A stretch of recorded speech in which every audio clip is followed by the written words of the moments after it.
Hello and welcome to the GK academy channel. GK academy চ্যানেলে আমি সর্বজিৎ তোমাদের সকলকে স্বাগত জানাই। আমরা বায়োলজির ওপরে এতদিন হিউম্যান ফিজিওলজি পড়ছিলাম এবং হিউম্যান ফিজিওলজির আরও কয়েকটা চ্যাপ্টার, দুটো টোটাল মনে হয় তিনটে চ্যাপ্টার এখনো বাকি রয়েছে। তো যেহেতু ওই জায়গাটা আমরা একটু এগিয়ে গেছি, তাই জন্য উদ্ভিদ জগৎ সম্পর্কে আমি আজকে একটা ভিডিও বানাচ্ছি এবং কয়েকটা উদ্ভিদ জগতের সম্পর্কে পরপর ভিডিও বানিয়ে নেবো, কারণ দুটো দিকই তাহলে এগিয়ে থাকবে। তো এর পরে যে হিউম্যান ফিজিওলজির ওপর যে ভিডিওগুলো হবে সেটা আর কিছুদিন পরে এখানে উদ্ভিদ জগতের দু তিনটে চারটে ভিডিও করার পরে আবার করব। তো তাই আজ থেকে শুরু করছি উদ্ভিদ জগতের শ্রেণীবিভাগ বা শ্রেণীবিন্যাস, উদ্ভিদ জগৎকে কভাবে ভাগ করা যায় এবং তার সম্পর্কে আমরা আজকে দেখব। তো আগের দিনের ভিডিওগুলো যদি তোমরা না দেখে থাকো তো এই চ্যানেলের প্লেলিস্টে চলে যাবে, সেখানে বায়োলজির ওপর আলাদা প্লেলিস্ট পেয়ে যাবে, সেখানে ভিডিওগুলো রয়েছে। তোমরা যারা এখনো দেখোনি তারা দেখতে পারো এবং আমি খুব ডিটেলসে এগুলো আলোচনা করছি। মেনলি ডাব্লিউবিসিএস পরীক্ষার জন্য করছি, তাছাড়াও অন্যান্য যে পরীক্ষাগুলো রয়েছে তার জন্যও এগুলো খুব ইম্পর্টেন্ট, কারণ বায়োলজি সমস্ত জায়গাতেই আছে, সমস্ত পরীক্ষাতেই আছে। এই প্লেলিস্টগুলোর লিংক নিচে ডেসক্রিপশনে দেওয়া রয়েছে, সেখানে গিয়ে তোমরা চেক করতে পারো। আর তোমরা যদি নতুন হও চ্যানেল সাবস্ক্রাইব করে নিও এবং পাশে দেওয়া বেল আইকনটি টিপে দিও। আর যদি তোমাদের ভিডিওগুলো ভালো লাগে প্লিজ লাইক করো এবং যদি তোমরা পারো একটু শেয়ার করো। তো চলো শুরু করা যাক আজকের এই ভিডিও। তো উদ্ভিদ জগতের শ্রেণী বিভাগ দিয়ে আমরা আজকে শুরু করব। আমরা প্রথম দিনের ভিডিওতে প্রাণী জগতের শ্রেণী বিভাগ দেখেছিলাম। প্রাণী জগৎকে ক ভাগে ভাগ করা যায়, সেগুলো কি, সমস্ত কিছু দেখেছিলাম। এবার আমরা যাচ্ছি উদ্ভিদ জগতের শ্রেণী বিভাগ, অর্থাৎ উদ্ভিদ জগৎকে ক ভাগে ভাগ করা যায়। তো উদ্ভিদ জগৎকে ব্রডলি দু ভাগে ভাগ করা যায়।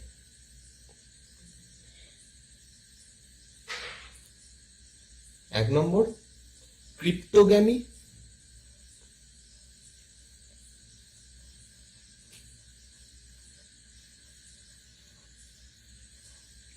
এবং দ্বিতীয় ফ্যানেরোগ্যামি।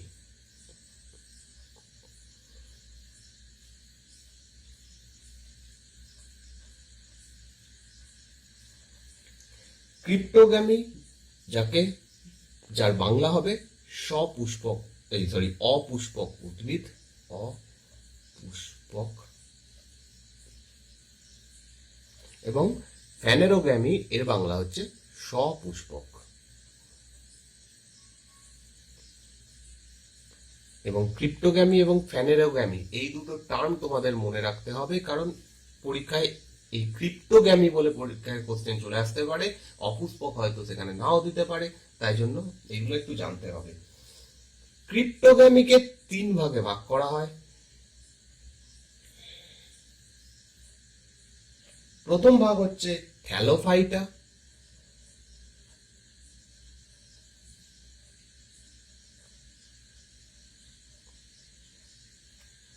সেকেন্ড ব্রায়োফাইটা,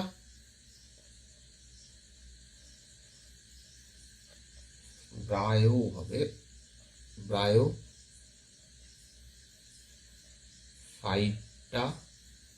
এবং তৃতীয় হচ্ছে টেরিডোফাইটা।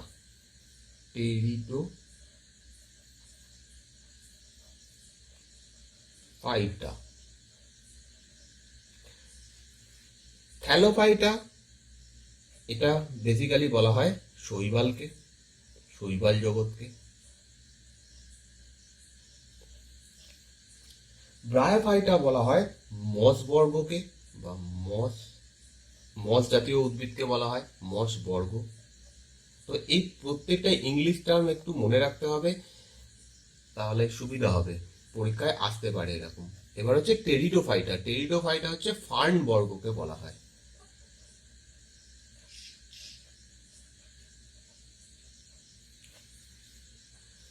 এরপর হচ্ছে ফ্যানেরোগ্যামিকে দুভাগে ভাগ করা যায়, সপুষ্পক উদ্ভিদকে দুভাগে ভাগ করা যায়। প্রথম ভাগ হচ্ছে নগ্নবীজি বা ব্যক্তবীজি, ব্যক্তবীজি। ব্যক্তবীজি অর্থাৎ যার বীজটা কোনো আবরণ দিয়ে আবৃত থাকে না, তাকে ব্যক্তবীজি বলা হয়। ইংরেজিতে বলা হয় জিমনোস্পার্ম। জিমনোস্পার্ম, এবং সেকেন্ড ভাগ হচ্ছে গুপ্তবীজি,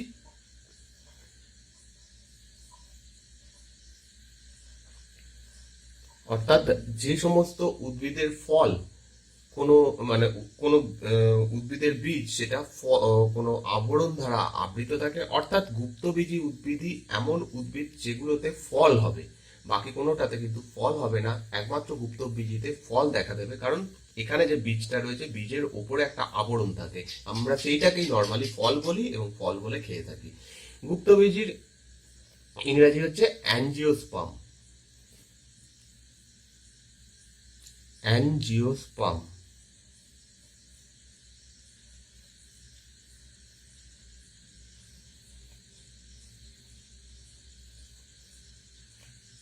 স্পার্ম হবে অ্যাঞ্জিওস্পার্ম আর জিমনোস্পার্ম। গুপ্তবীজি বা অ্যাঞ্জিওস্পার্মকে আবার দুভাগে ভাগ করা যায়। একটা হচ্ছে এক বীজপত্রী, এক বীজপত্রী, অর্থাৎ যাদের যে সমস্ত ফলে একটা মাত্র বীজপত্র থাকবে, যেমন উদাহরণ হচ্ছে ধান। আর সেকেন্ড হচ্ছে দ্বিবীজপত্রী, দ্বিবীজপত্রী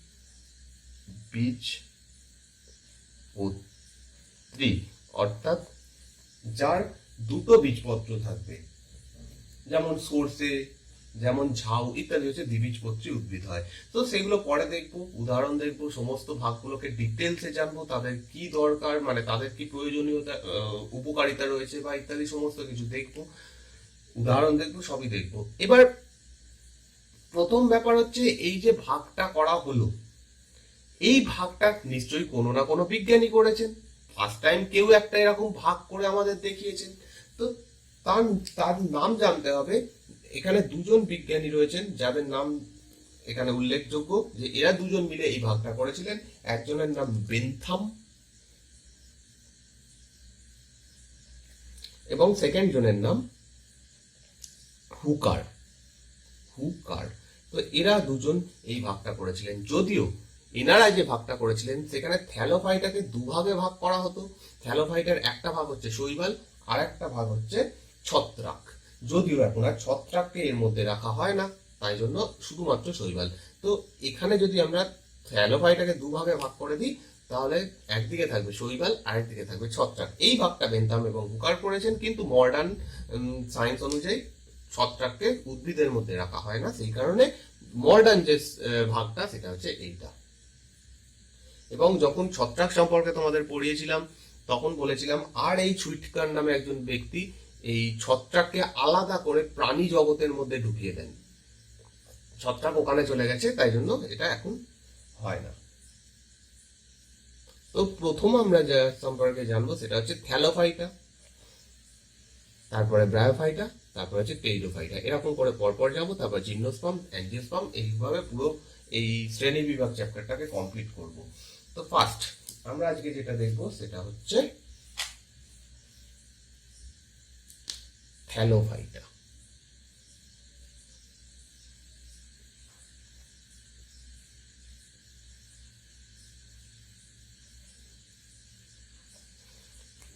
বাংলা করলে হবে শৈবাল জাতীয় উদ্ভিদ।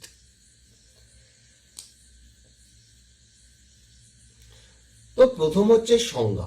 সংজ্ঞাটা আমি লিখবো না পুরোটা, সংজ্ঞার মধ্যে থেকে যে ইম্পর্টেন্ট টার্মগুলো সেগুলো শুধু আমি লিখবো, দিয়ে সেগুলোকে বোঝাবো।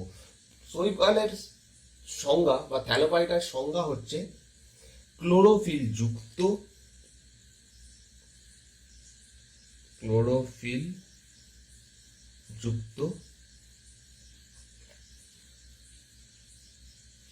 আদি বা আদর্শ নিউক্লিয়াস যুক্ত, আদি বা আদর্শ হবে, অপ্লিক হবে না, কেন একটু পরে বলছি, তাহলে বুঝে যাবে। আদি বা আদর্শ নিউক্লিয়াস যুক্ত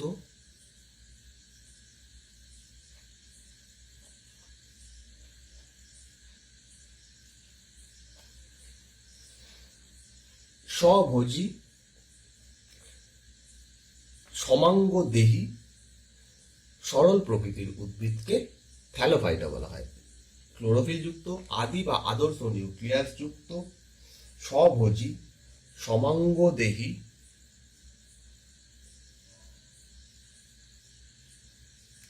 সরল প্রকৃতির উদ্ভিদকে বলা হয় থ্যালোফাইটা।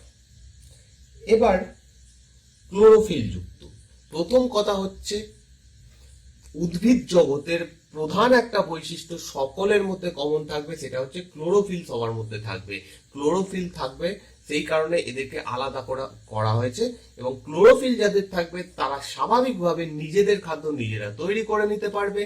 তো সেই কারণে উদ্ভিদ জগতে যারাই রয়েছে তারা নিজেদের খাদ্য নিজেরা তৈরি করে নিতে পারবে। সেম ভাবে থ্যালোফাইটা বা শৈবাল এরাও নিজেদের খাদ্য নিজেরা তৈরি করে নিতে পারে, কারণ এদের শরীরে ক্লোরোফিল রয়েছে। এরপর হচ্ছে থ্যালোফাইটা আদি বা আদর্শ নিউক্লিয়াস যুক্ত, অর্থাৎ থ্যালোফাইটার মধ্যে কিছু রয়েছে যারা আদি নিউক্লিয়াস যুক্ত, অর্থাৎ প্রোক্যারিওটিক। এদের নিউক্লিয়াসটা সঠিকভাবে সংগঠিত নয়। এবং কিছু রয়েছে যাদের নিউক্লিয়াসটা পুরোপুরি আদর্শ নিউক্লিয়াস, অর্থাৎ প্রপারলি সেটা নিউক্লিয়াস যেরকম হয় সেরকম ভাবে তৈরি, অর্থাৎ তারা ইউক্যারিওটিক শ্রেণীর মধ্যে পড়ে যাচ্ছে। আর সমাঙ্গদেহী, সমাঙ্গদেহী শব্দটার অর্থ হচ্ছে যে সমস্ত উদ্ভিদের কোনটা কাণ্ড, কোনটা পাতা, কোনটা মূল, এটা সঠিকভাবে বোঝা যাবে না। আমরা যদি দেখি নর্মালি সেটা বুঝতে পারবো না। তো সেই রকম ধরনের উদ্ভিদকে সমাঙ্গদেহী বলা হয়। আর এই থ্যালোফাইটা শব্দটার অর্থই হচ্ছে সমাঙ্গদেহী, অর্থাৎ থ্যালাস জাতীয় উদ্ভিদ।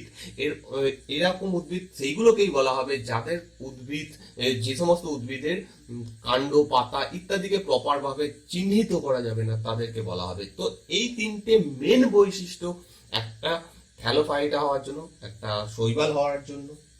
তো থ্যালোফাইটার যে বিশেষ বিশেষ বৈশিষ্ট্যগুলো রয়েছে সেগুলো প্রথম হচ্ছে, এরা থ্যালোফাইটার মধ্যে পড়ছে, অর্থাৎ এরা সমাঙ্গদেহী। প্রথমটা তো বলেই দিলাম যে এটা এটা আচ্ছা, এখান থেকে একটু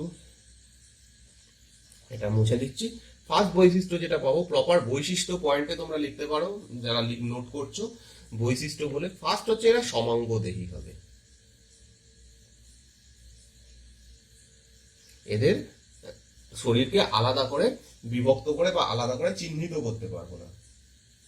এদের শরীরে ক্লোরোফিল থাকবে, এটা সকলের ক্ষেত্রে কমন, তাই আর আলাদা করে বৈশিষ্ট্য লেখার কিছু নেই। সেকেন্ড, এদের বাসস্থান কোথায় হয়? বাসস্থান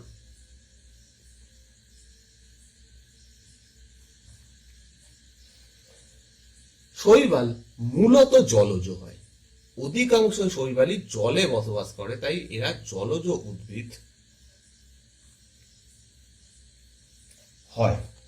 তবে কিছু কিছু শৈবাল স্থলেও জন্মায়, যেমন আমরা যেগুলো শ্যাওলা জাতীয়, যাদেরকে শ্যাওলা বলি, বিভিন্ন গাছের গুড়িতে বা কোনো সিমেন্টের চত্বরে যে শ্যাওলা বলি, অ্যাকচুয়ালি সেগুলো হচ্ছে থ্যালোফাইটা।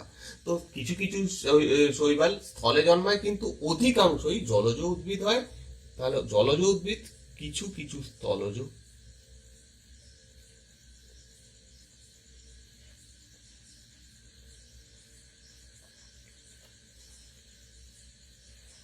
আর কিছু কিছু শৈবাল সিম্বায়োটিক অবস্থাতে অবস্থান করে, অর্থাৎ এরা মিথ্যজীবী হিসাবে অবস্থান করে। কিছু শৈবাল মিথ্যজীবী হয়। মিথ্যজীবী মানে মিথ্যজীবী সম্পর্কে আগেও আমি বলেছি যে যারা এমন কিছু জীব রয়েছে যারা একে অপরের পরিপূরক রূপে থাকে। একটা শৈবাল এবং একটা ছত্রাক এরকম মিথ্যজীবী হিসাবে থাকতে পারে।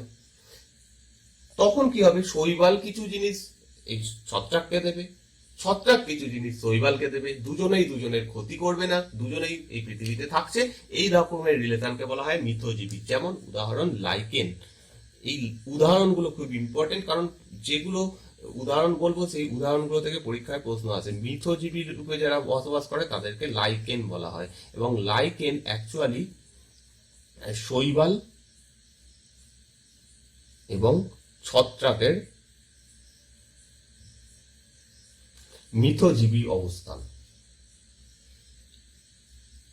এরপরে হচ্ছে দেহ গঠন। প্রথম কথা তো বলাই হয়েছে যে দেহ গঠন, এরা সমাঙ্গদেহী। আরো দেহ গঠনে কিরকম পাবো, কি কি মানে এরা কিভাবে অবস্থান করে সেই সম্পর্কে আমরা। শৈবাল এককোষীয় হতে পারে,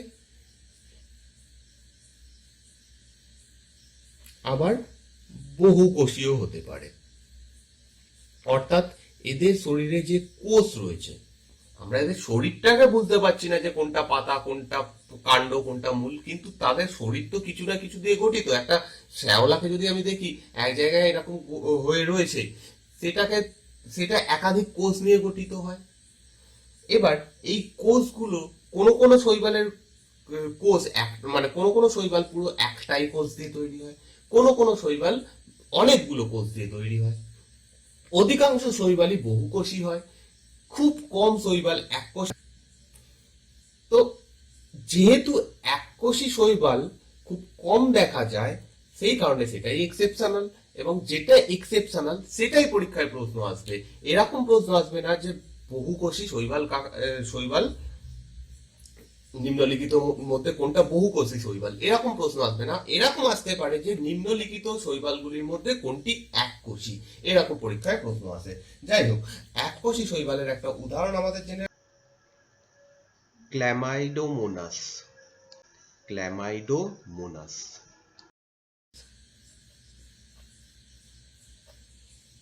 সেকেন্ড, এরপরের যেটা দেহ গঠনের মধ্যে দেখব যে শৈবাল শাখাবিহীন হতে পারে, আবার শাখান্বিত হতে পারে, অথবা শাখান্বিত।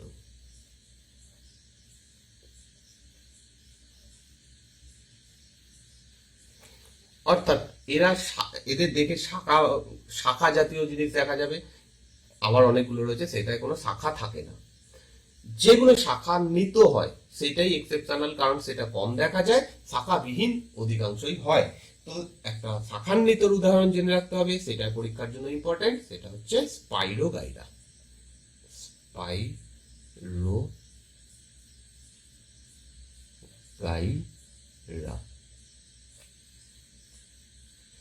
এরপর হচ্ছে কিছু কিছু শৈবাল, খুব কম শৈবালকে দেখা গেছে এরকম যে তারা উপনিবেশ গঠন করে থাকে, উপনিবেশ গঠনকারী। অর্থাৎ এরা একটা জায়গায় যখন থাকে, এই প্রজাতিরই একাধিক থাকবে, এরকম উপনিবেশ গঠন করে থাকবে। এরকমের একটা উদাহরণ জেনে রাখতে হবে, সেটা হচ্ছে ভলভক্স। ভলভক্স, এগুলো সবই এক একটা করে উদাহরণ, থ্যালোফাইটা বা শৈবালের উদাহরণ। ভলভক্স হচ্ছে উপনিবেশ গঠন করে থাকে।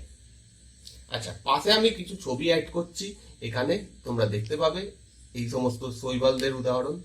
মানে শৈবাল কাকে বলে, অ্যাকচুয়ালি শৈবালটা কি, পাশের ছবি থাকলে তোমরা সেটা বুঝতে পারবে আমরা কি সম্পর্কে পড়ছি। তো যাই হোক, পাশে আমি ছবি অ্যাড করে দিচ্ছি। এবার পরবর্তী হচ্ছে কোষের প্রকৃতি। ফোর্থ, কোষের প্রকৃতি। অর্থাৎ এরা এককোষীয় হতে পারে, অর্থাৎ এককোষী হয়ে গেছে দেহ গঠন। কোষের প্রকৃতি বলতে এরা প্রোক্যারিওটিকও হতে পারে, আবার ইউক্যারিওটিকও হতে পারে।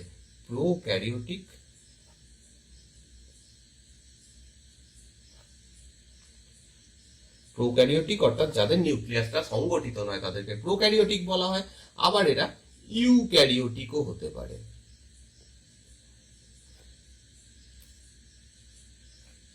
অর্থাৎ অনেক শৈবালের নিউক্লিয়াসটা সংগঠিত হয়, ইউক্যারিওটিক বেশিরভাগই হয়, প্রোক্যারিওটিকটাই এক্সেপশনাল। সেই কারণে আমাদের এটার একটা উদাহরণ জানতে হবে, সেটা হচ্ছে নস্টক।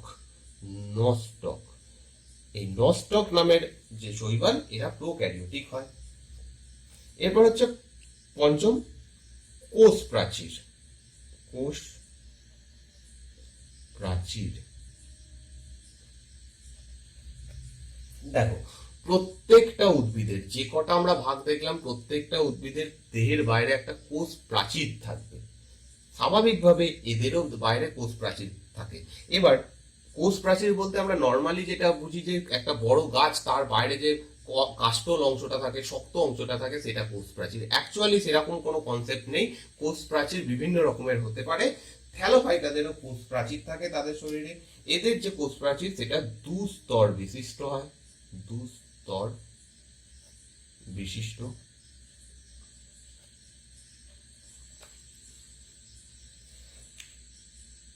এদের কোষের উপরে ফার্স্টে কোষ থাকবে, তার উপর কোষ প্রাচীর থাকবে। তো কোষের উপরে একটা আবরণ থাকে, তাকে বলা হয় পেরিপ্লাস্ট। কোষের উপর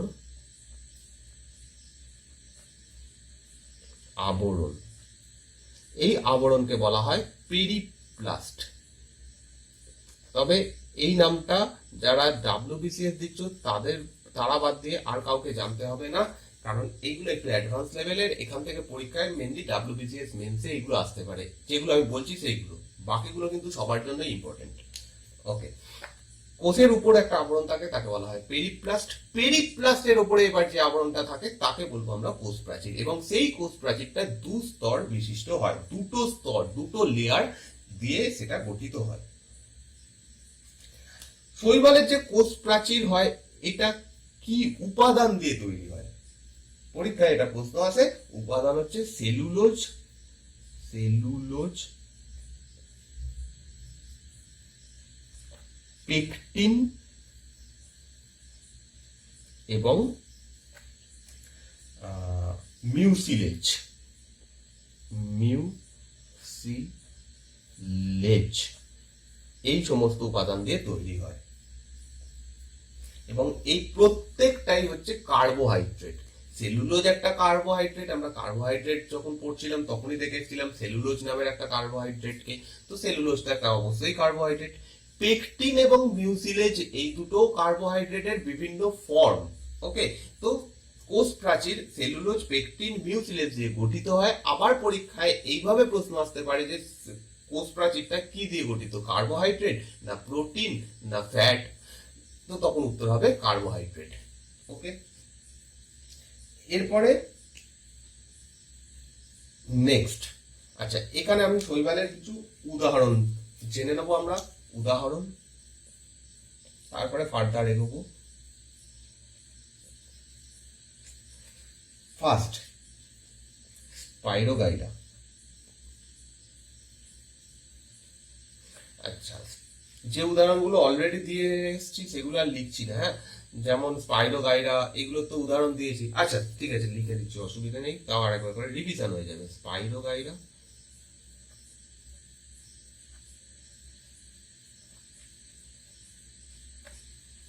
ভলভক্স, প্রচুর উদাহরণ হয়, সেরকম সব জেনে লাভ নেই। যেগুলো পরীক্ষার জন্য ইম্পর্টেন্ট সেগুলোই জানবো, খুব ফেমাস যেগুলো, যেগুলোর কোনো অর্থনৈতিক গুরুত্ব রয়েছে, যেগুলো খুব ব্যবহার করা হয়, সেইগুলোরই পরীক্ষায় উদাহরণ আসে, উদাহরণ দিয়ে কোশ্চেন আসে। তো সেইগুলোই দেখবো। Spirogyra, Chlamydomonas, Chlamydomonas.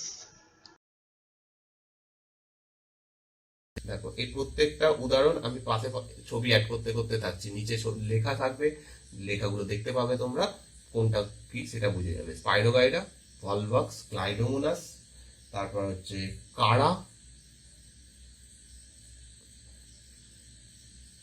তারপর ফিউকাস,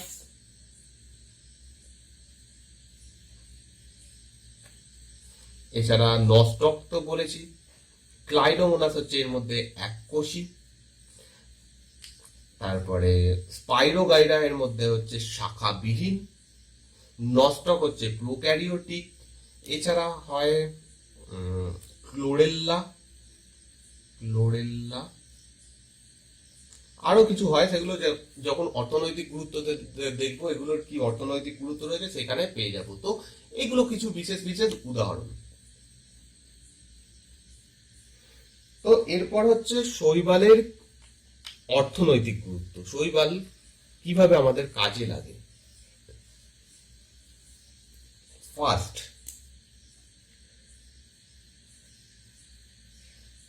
বেশ কিছু শৈবাল রয়েছে যাদেরকে খাদ্য রূপে গ্রহণ করা হয়। খাদ্য রূপে গ্রহণ, যেমন উদাহরণ গ্রাসিলেরিয়া। গ্রাসিলেরিয়া, তোমরা যদি যারা উদাহরণের জায়গাতে এইগুলো লিখে নিতে চাও, সেখানেও লিখে ব্র্যাকেটে লিখতে পারো খাদ্য রূপে গ্রহণ করা হয়, নয়তো আলাদা করেও লিখতে পারো। তো এগুলো এক একটা উদাহরণ। এই উদাহরণগুলো কিন্তু ইম্পর্টেন্ট। এরকমও প্রশ্ন এসেছে যে খাদ্য রূপের মধ্যে নিম্নলিখিত কোনটা ইউজ করা হয়। তো এরকমও প্রশ্ন এসে গেছে, মানে একটু কোশ্চেন ঘাটলে এরকম পেয়ে যাবে। গ্রাসিলেরিয়া, তারপর হচ্ছে পরফাইরা, ল্যামিনেরিয়া, এই সমস্তগুলোকে ইউজ করা হয়। ল্যামিনেরিয়া, একই টাইপের নাম দেখো, গ্রাসিলেরিয়া, ল্যামিনেরিয়া। তারপর হচ্ছে উলভা, তারপরে উদাহরণ হচ্ছে পরফাইরা,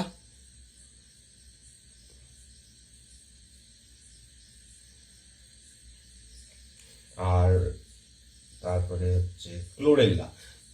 ক্লোরেল্লার খুব অর্থনৈতিক গুরুত্ব রয়েছে। বর্তমানে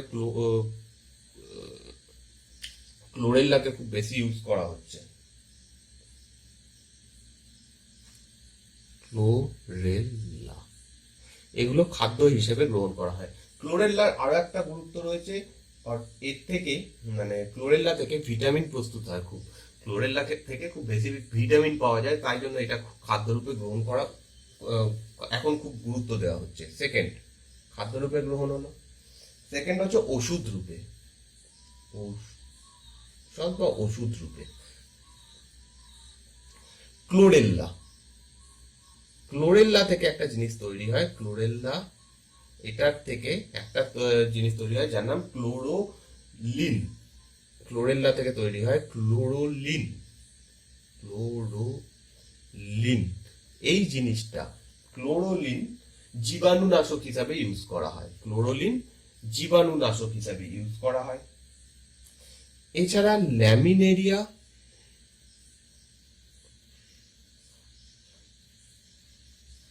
আর হচ্ছে সার্গাসাম। সার্গাসাম, এই দুটোর থেকে গলগণ্ড রোগের ওষুধ তৈরি হয়। ওকে, ক্লোরেল্লা এবং ল্যামিনেরিয়া, সার্গাসাম থেকে তৈরি হয় হচ্ছে গলগণ্ড রোগের ওষুধ। আর ক্লোরেল্লা থেকে যে ক্লোরোলিন পাওয়া যায়, এটা জীবাণুনাশক হিসাবে, অ্যান্টিব্যাকটেরিয়াল হিসাবে কাজ করে। থার্ড, শিল্পে ব্যবহার। শিল্প,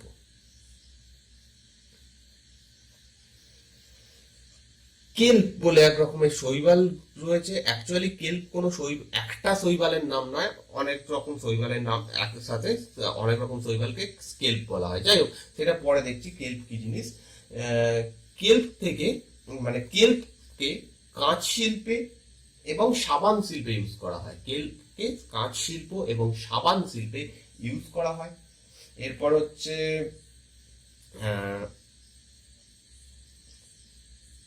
জিলোটিন।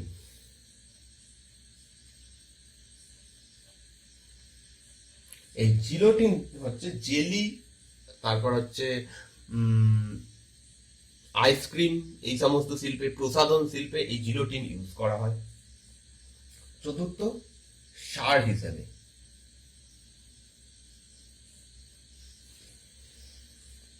দুটো শৈবাল রয়েছে যার নাম অ্যানাবিনা, সেকেন্ড হচ্ছে নস্টক। এই দুটো জমিতে সার হিসাবে ইউজ করা হয়। আর ফিফথ হচ্ছে মহাকাশ গবেষণায়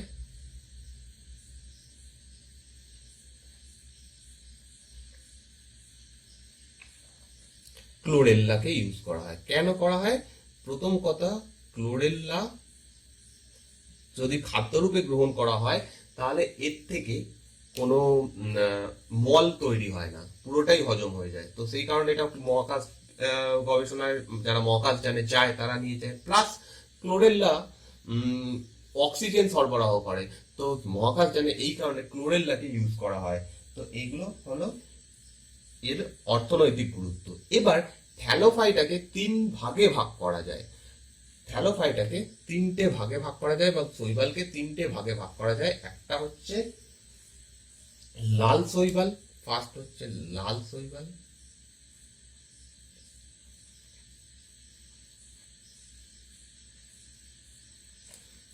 যাকে ইংরেজিতে বলা হয় রোডোফাইটা। রোডোফাইটা।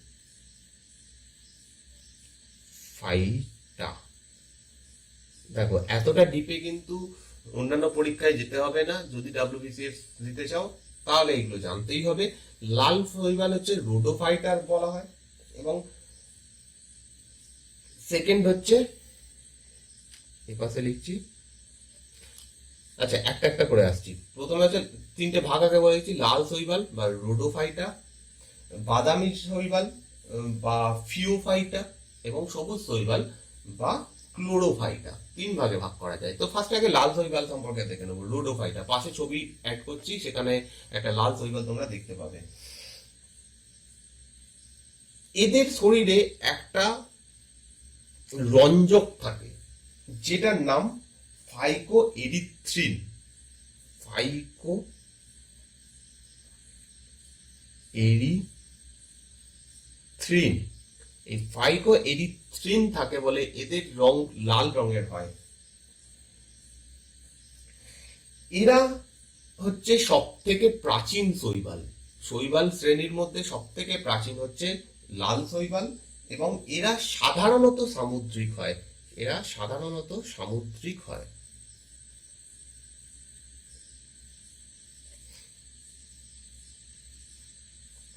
ওকে, এর কয়েকটা উদাহরণ, এক্সাম্পল পাশেও তোমরা দেখতে পাবে। ফার্স্ট হচ্ছে জেলিডিয়াম।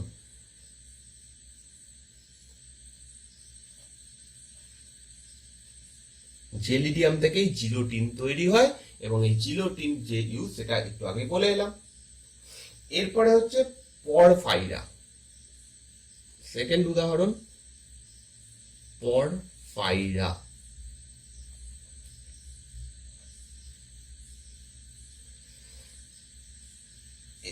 এগুলো সব সমুদ্রে থাকে। জেলিডিয়াম, পরফাইরা এগুলো সমুদ্রে থাকে। এরপরে হচ্ছে ব্যাক্ট্রোকোস্পারমাম। থার্ড নামটা একটু শক্ত নাম, কিন্তু এটা খুব ইম্পর্টেন্ট। ব্যাট হবে, ব্যাট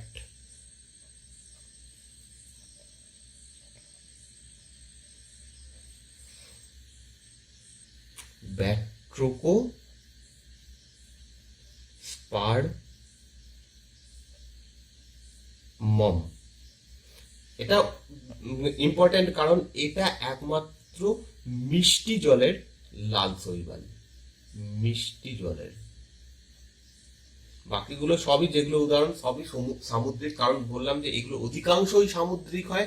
কিন্তু এই ব্যাক্ট্রোকো স্পারমাম বলে যে লাল শৈবালটা, সেটা একমাত্র মিষ্টি জলের লাল শৈবাল। মিষ্টি জলের শৈবাল নয়, মিষ্টি জলের লাল শৈবাল।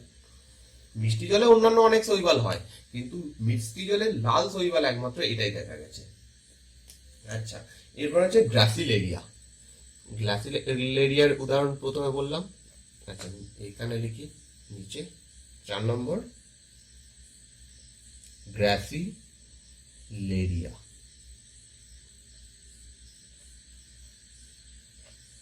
ওকে, সেকেন্ড বিভাগ হচ্ছে লাল শৈবাল হলো। এবার হচ্ছে সেকেন্ড বাদামি শৈবাল। বাদামি শৈবাল, যাকে ইংরেজিতে বলা হয় ফিওফাইটা। ফিওফাইটা।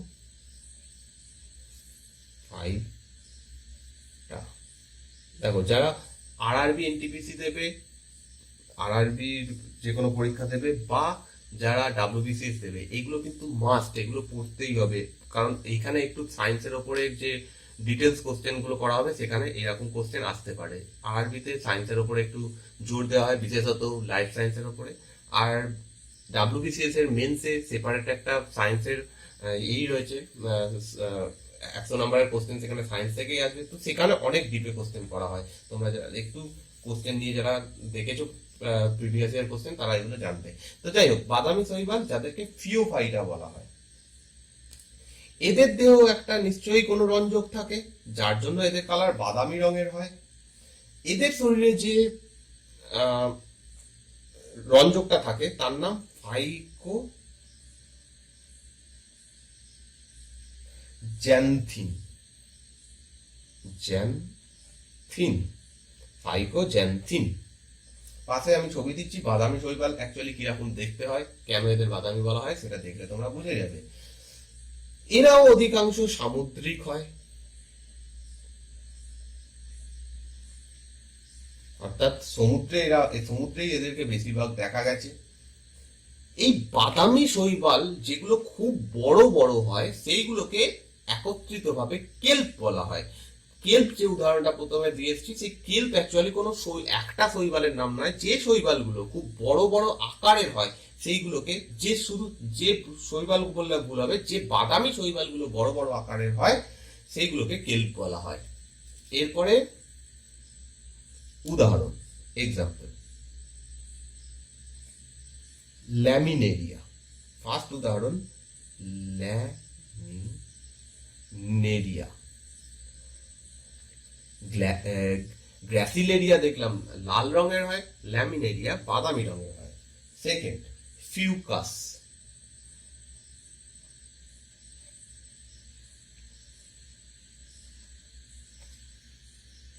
থার্ড, সার্গাজম।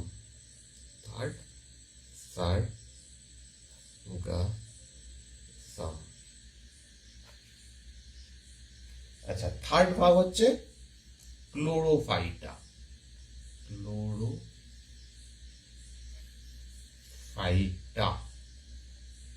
এবং এটা হচ্ছে সবুজ শৈবাল। পাশে ছবি অ্যাড করছি, বুঝে যাবে কেন এদেরকে সবুজ বলা হচ্ছে। এবং এগুলোকেই আমরা যে শ্যাওলা বলে জানি, সেই শ্যাওলা জিনিসটা আমরা দেখি আমাদের চারপাশে, সেটা অ্যাকচুয়ালি সবুজ রঙের শৈবাল। এদের মধ্যে বেশিরভাগটা স্বাদু জলে বাস করে, অর্থাৎ মিষ্টি জলে বসবাস করে। এছাড়াও ভিজে মাটি, স্যাঁতস্যাঁতে জায়গা, পাথর বা কোনো মেঝে এর ওপর যে জন্মায়, সেগুলো সবই ক্লোরোফাইটা। আগের গুলো দেখলাম অধিকাংশ সামুদ্রিক হয়, এদের অধিকাংশই নয় স্থলে বাস করে, আর নয় মিষ্টি জলে বাস করে। খুব কম এরা সমুদ্রে দেখা গেছে। তো সেটা আর পুরোটা লিখলাম না, উদাহরণ কিছু দেখে নেব। এবং এরা সবুজ কেন কালার হয়, এদের শরীরেও নিশ্চয়ই একটা রঞ্জক থাকে, আর সবুজ রঞ্জক বলতেই একমাত্র হবে ক্লোরোফিল। তো এদের ক্লোরোফিল থাকে, সেই কারণে এদের রং সবুজ হয়। তো সেটা আর লেখার, আচ্ছা লিখে দিচ্ছি, ক্লোরোফিল থাকে এদের, ক্লোরোফিল থাকে বলেই সবুজ। যে কোনো কিছুতে সবুজ থাকলেই যে রঞ্জকটা থাকবে তার নাম ক্লোরোফিল। সেম এরকমই রঞ্জক একটা ফাইকোজ্যান্থিন, যেটা বাদামি কালার দেয়। সেম রঞ্জক আছে ফাইকোএরিথ্রিন, এটা লাল কালার দেয়। তো এর উদাহরণ, এক্সাম্পল হচ্ছে ক্লাইডোমোনাস। খুব বড়, মানে খুব ইম্পর্টেন্ট একটা উদাহরণ, ক্লাইডোমোনাস।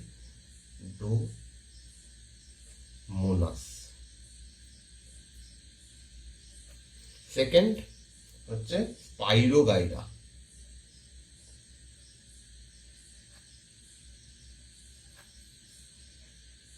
পাশে উদাহরণ দেখে নাও কেমন দেখতে হয়, তাহলে একটা আইডিয়া তোমাদের মধ্যে থাকবে। থার্ড হচ্ছে ভলভক্স। এগুলো হচ্ছে উদাহরণ। তো এই ছিল পুরো থ্যালোফাইটা সম্পর্কে দেখে নিলাম। এরপর যেখানে চলে যাব সেটা হচ্ছে ব্রায়োফাইটা বা মস বর্গ। থ্যালোফাইটা এখানে কমপ্লিট, যা যা জানার ছিল এখান থেকে জেনে গেলাম।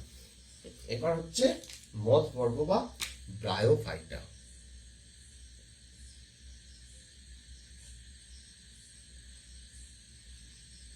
বাংলায় বলা হচ্ছে মস বর্গ।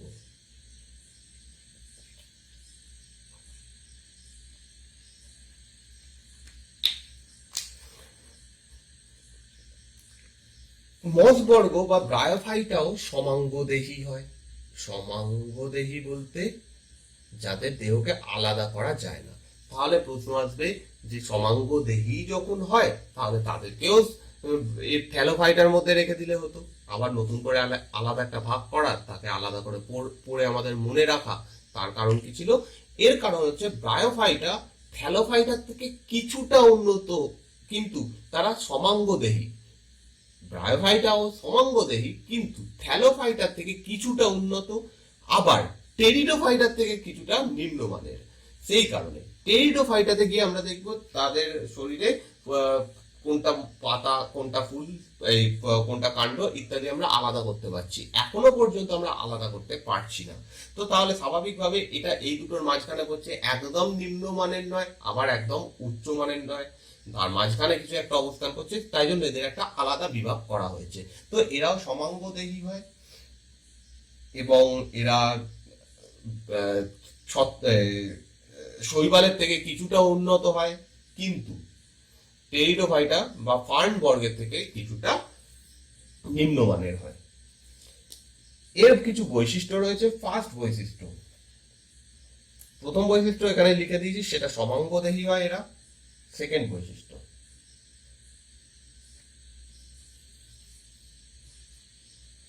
এরা অধিকাংশ স্থল, মানে এদের যে শ্রেণীগুলো দেখা গেছে অধিকাংশই স্থলজ হয়। আগেরটা দেখলাম অধিকাংশ জলজ হয়, জলে থাকে, এদের অধিকাংশ হচ্ছে স্থলজ অর্থাৎ স্থলে থাকে।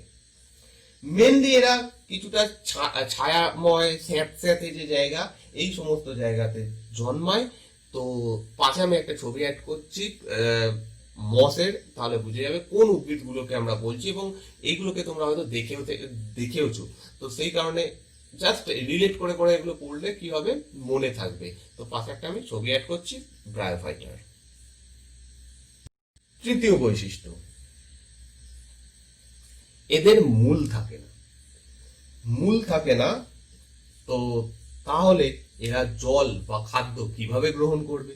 তাদের খাদ্য বা জল গ্রহণ করার একটা কোনো চ্যানেল দরকার। মূল দিয়েই সেই উদ্ভিদ সেই কাজগুলো করে। এদের যেহেতু মূল থাকে না, সেই জায়গায় অন্য ধরনের একটা জিনিস থাকে, সেটাকে রাইজয়েড বলা হয়। রাইজয়েড। তাহলে মূলের পরিবর্তে এদের শরীরে থাকে রাইজয়েড, এবং এর মাধ্যমে এরা খাদ্য এবং জল সংগ্রহ করে। তো এদের উদাহরণ দেখো, এগুলো সম্পর্কে বিশেষ কিছু নেই। উদাহরণ বা এক্সাম্পল, যেগুলো সম্পর্কে বেশি কিছু রয়েছে সেগুলোকে জানতে হবে, যেগুলো খুব বেশি জানার নেই তো এক্সট্রা বড় করে লাভ নেই, যতটা জানার দরকার ততটা জানলেই হবে। প্রথম হচ্ছে এক্সাম্পল রিক্সিয়া।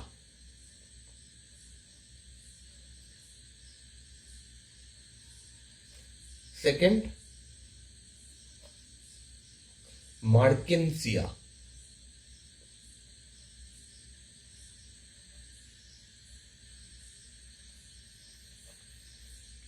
Third Pogonatum.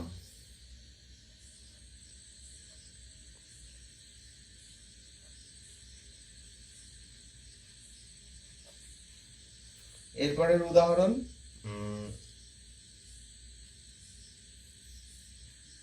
রোডুলা।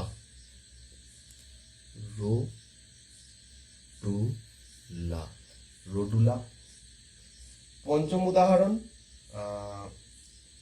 টরুলা।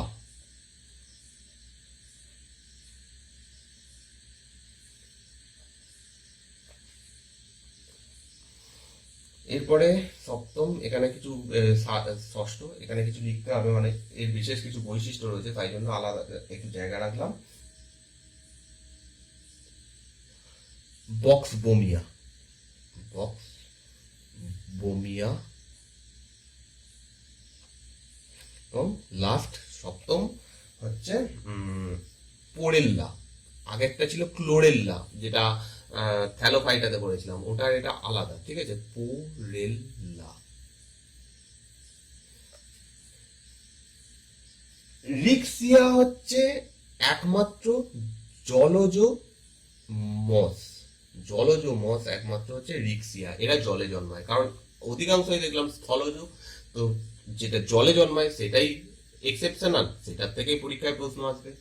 সেকেন্ড, মার্কেন্সিয়া বা পোগোনেটাম, এদের কোনো বিশেষ বৈশিষ্ট্য নেই। রোডুলা এগুলোর কোনো বিশেষ বৈশিষ্ট্য না, রোডুলার রয়েছে। পোগোনেটাম আর মার্কেন্সিয়া জাস্ট একটা এমনি এক্সাম্পল দেওয়া, না ইচ্ছে হলে মনে নাও রাখতে পারো, কোনো ব্যাপার নয়। রোডুলা, রোডুলা হচ্ছে পরাশ্রয়ী, পরাশ্রয়ী মস হচ্ছে রোডুলা, পরাশ্রয়ী। পরাশ্রয়ী মানে কি, এরা কোনো একটা জীবের ওপরে আশ্রয় করে বেঁচে থাকে।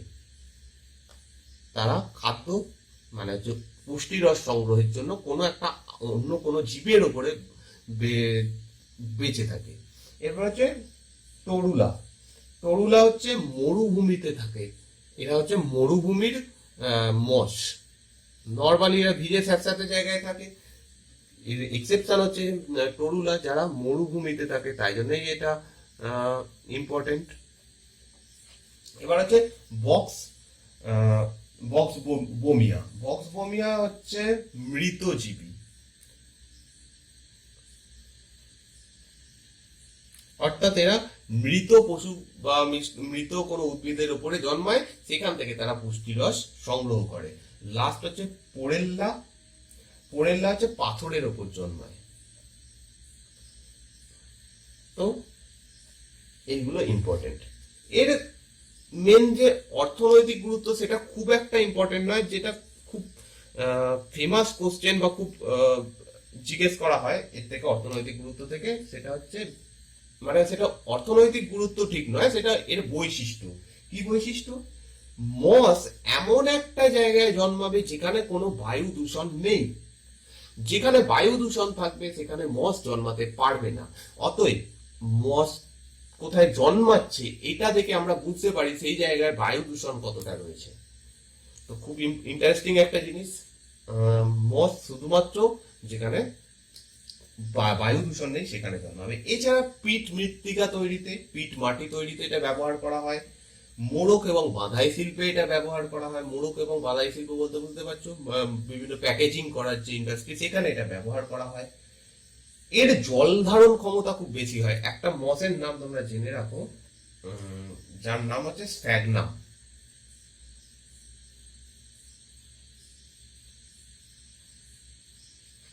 স্ফ্যাগনাম খুব, এর জল ধারণ ক্ষমতা খুব বেশি হয়। যেখানে অনুর্বর জমি, অর্থাৎ যেখানে যে মাটির জল ধারণ ক্ষমতা খুব কম, সেখানে জল ধারণ করানোর জন্য এই স্ফ্যাগনামকে ইউজ করা হয়, যাতে সেখানে জল মাটি ধরে রাখতে পারে, অতএব সেখানে ফসল উৎপাদন করা সম্ভব হবে, সেই কারণে এটা ইউজ করা হয়। এছাড়া ভূমিক্ষয় রোধে ইউজ করা হয়। আর সেকেন্ড কিছু বৈশিষ্ট্য মানে অর্থনৈতিক গুরুত্ব ইম্পর্টেন্ট, সেটা হচ্ছে মার্কেন্সিয়া। মার্কেন্সিয়া, একটু আগে এই উদাহরণটা দিয়েছি, মার্কেন্সিয়া। আর হচ্ছে পলিমরফা। পলি মানে সরি, কমা দিয়ে দিয়েছি মাঝখানে। মার্কেন্সিয়া অ্যাকচুয়ালি একটা মসের শ্রেণীর নাম। মার্কেন্সিয়া নামে অনেক রকমের মস হয়, তার মধ্যে একটা পার্টিকুলার শ্রেণীর নাম পলিমরফা। তো মার্কেন্সিয়া পলিমরফা, এই মসটা ওষুধ হিসাবে ইউজ করা হয়। যকৃৎ এবং ফুসফুসের চিকিৎসায় এটা ব্যবহার করা হয়। যকৃৎ এবং ফুসফুসের চিকিৎসায় মার্কেন্সিয়া পলিমরফা থেকে তৈরি ওষুধ ইউজ করা হয়। আর একটা রয়েছে তার, সেটা হচ্ছে স্ফ্যাগনাম। উপরে লিখলাম সেটা স্ফ্যাগনাম, এটাও ওষুধ হিসাবে ইউজ করা হয়। স্ফ্যাগনাম থেকে চামড়ার যদি কোনো রোগ হয়, চর্মরোগ যাকে বলা হয়, সেই চর্মরোগের ওষুধ তৈরি হয় স্ফ্যাগনাম থেকে। এইগুলো হচ্ছে ব্রায়োফাইটা গেল। এরপর হচ্ছে টেরিডোফাইটা। টেরিডোফাইটা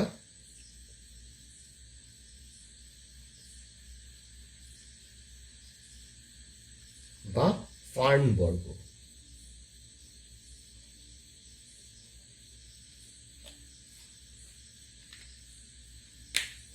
পাশে ছবি অ্যাড করছি, যেখান থেকে তোমরা দেখলে বুঝতে পারবে যে ফার্ন কাদের বলা হচ্ছে। এরা ব্রায়োফাইটা থেকে উন্নত, কিন্তু এরপরে যেটা রয়েছে জিমনোস্পার্ম, তাদের থেকে এরা অনুন্নত। এই দুটোর মাঝখানে এরা অবস্থান করছে। ফার্স্ট এবং সব থেকে গুরুত্বপূর্ণ বৈশিষ্ট্য এদের ফার্ন বর্গের, যেটা পরীক্ষায় হামেশাই প্রশ্ন আসে, যে এরা হচ্ছে প্রথম উদ্ভিদ যাদের সুগঠিত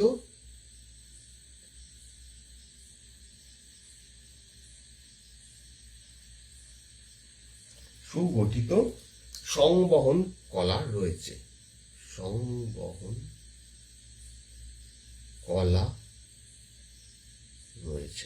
এবার সংবহন কলা কি? সংবহন কলা হচ্ছে দুটো থাকে উদ্ভিদের শরীরে, একটা হচ্ছে জাইলেম আর একটা হচ্ছে ফ্লোয়েম। এগুলো পরের চ্যাপ্টার গুলোতে যখন আরো পড়বো তখন এগুলো জানতে পারবো, তাও এখানে একবার বলছি, এখানে লিখতে হবে না, কোনো ব্যাপার না, এরপরে এটা আসবে পরবর্তীকালে।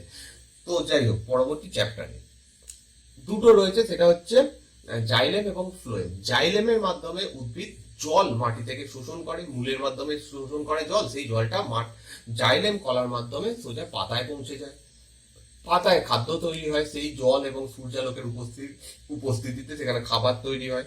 সেই খাবার ফ্লোয়েম কলার মাধ্যমে সারা শরীরে ছড়িয়ে পড়ে। তো টেরিডোফাইটা হচ্ছে প্রথম উদ্ভিদ যাদের শরীরে এরকম সংবহন কলা দেখা গেছে। প্রথম বলতে পৃথিবীর প্রথম নয়, এর আগের যে শ্রেণীগুলো দেখছিলাম সেইগুলোর শরীরে এই জিনিসটা ছিল না। ফার্স্ট টাইম এমন একটা শ্রেণী যাদের শরীরে এই জিনিসটা দেখা যাচ্ছে। সেকেন্ড খুব ইম্পর্টেন্ট বৈশিষ্ট্য, এই দুটো বৈশিষ্ট্য খুব ইম্পর্টেন্ট ফার্নের জন্য। সেকেন্ড বৈশিষ্ট্য হচ্ছে এদের প্রথম প্রকৃত কাণ্ড, মূল, পাতা এগুলো দেখা যায়। অর্থাৎ প্রকৃত অর্থে এদের কাণ্ড রয়েছে, মূল রয়েছে এবং পাতা রয়েছে। এর আগের গুলো বোঝা যাচ্ছিল না কোনটা পাতা কোনটা মূল ইত্যাদি। টেরিডোফাইটা থেকে প্রথমবার এইগুলোকে আলাদা করে দেখতে পাবো। আমরা একটা উদ্ভিদ দেখলে, একটা গাছ দেখলে বুঝতে পারি এই জায়গাটাকে পাতা বলা হয়, এই জায়গাটাকে কাণ্ড বলা হয়, সেটা প্রথমবার টেরিডোফাইটার থেকে দেখতে পাওয়া যায়। থার্ড বৈশিষ্ট্য খুব একটা ইম্পর্টেন্ট নয়, এরা মোটামুটি নর্মালি আর্দ্র জায়গাতে বসবাস করে, আর্দ্র এবং ছায়াময় স্থানে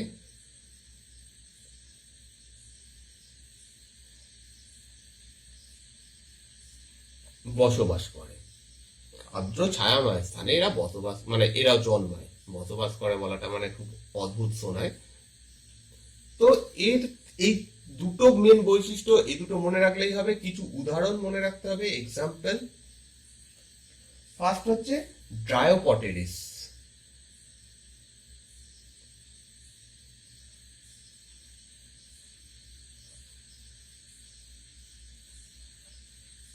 সেকেন্ড লাইকোপোডিয়াম।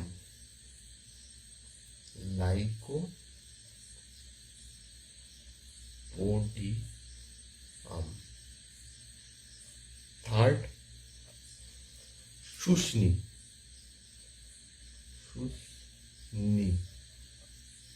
তারপর হচ্ছে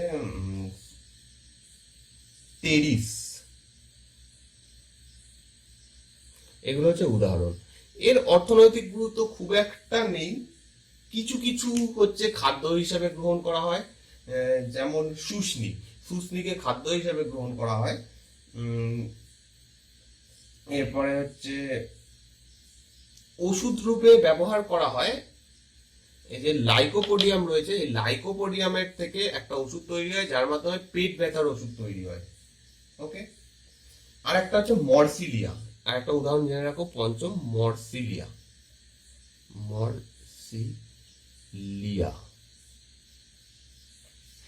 মরসিলিয়া থেকে মরসিলিন বলে একটা জিনিস পাওয়া যায়, যার থেকে নার্ভের ওষুধ তৈরি হয়, স্নায়ুর রোগের জন্য ওষুধ তৈরি হয় মরসিলিয়া থেকে, যেটার নাম মরসিলিন তৈরি হয়। এছাড়া পালিশ শিল্পে ব্যবহার করা হয়, সার হিসাবে ব্যবহার করা হয় ইত্যাদি। আর সেরকম কোনো বৈশিষ্ট্য মানে এই কিছু নেই, ইম্পর্টেন্ট কিছু নেই। তো এই হচ্ছে ফার্ন বর্গ। তো এই অবধি আজকের ভিডিও থাকছে। এরপরে আমরা জিমনোস্পার্ম এবং অ্যাঞ্জিওস্পার্ম পরের দিনের ভিডিওতে দেখবো। এই ভিডিওটা যদি ভালো লাগে, তোমরা যদি বুঝতে পারো, তাহলে প্লিজ লাইক, কমেন্ট এবং শেয়ার করো। এবং কোনো কিছু যদি অসুবিধা থাকে, বুঝতে না পারো, তাহলেও কমেন্ট করো। Thank you for watching this video.